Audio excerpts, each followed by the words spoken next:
Witam! Dzisiaj pierwszy odcinek z serii Historie biznesowe. Jestem w stanie opowiadać historie biznesowe, bo trochę już w tym biznesie przeżyłem. Brodę mam długą i siwą, a to pokazuje, że lat mam także wiele.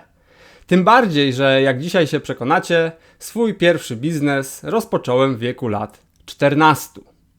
No właśnie, bo takie to były czasy, można by powiedzieć, że można było w wieku 14 lat prowadzić swój pierwszy biznes. Oczywiście dzisiaj też można w wieku 14 lat prowadzić biznes, możliwości są nieograniczone, ale ja opowiem o tym, jak to zaczęło się w moim przypadku. Otóż pamiętam, były wakacje, lata 90. i zauważyłem, że ja i moi kuzyni mamy pewne dobro, które to dobro jest bardzo poszukiwane przez naszych rówieśników, a oni tego dobra nie posiadają. Mianowicie mamy komputery klasy PC.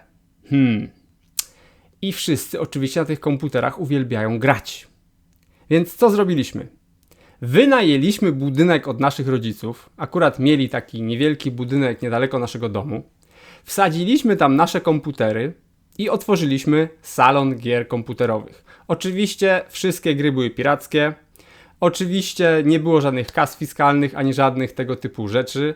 Za to my sprzedawaliśmy na godziny czas grania na naszych komputerach. Sprzedawaliśmy też karnety na 10 godzin grania. I zmienialiśmy się z moimi kuzynami. Mieliśmy dyżury, kiedy obsługujemy nasz biznes. Zaczynaliśmy rano, kończyliśmy wieczorem i prawie cały czas mieliśmy ruch. Ludzie przychodzili, nasi rówieśnicy, trochę starsi od nas, z całej okolicy przychodzili do naszego salonu gier, żeby pograć sobie na naszych komputerach. Dobrze pamiętam Warcraft 1 wtedy, Polanie 1, tego typu gry były na naszych komputerach.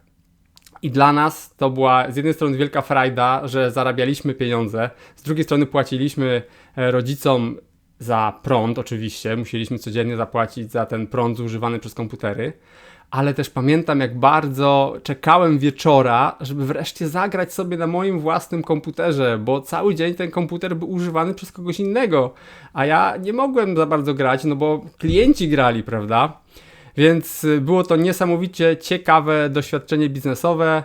Trwało tylko jedne wakacje. Myśleliśmy o tym, żeby robić to w kolejne wakacje, ale już era kafejek komputerowych, potem kafejek internetowych się rozpoczęła parę lat później i zostaliśmy jak gdyby wycięci z rynku przez bardziej profesjonalną konkurencję.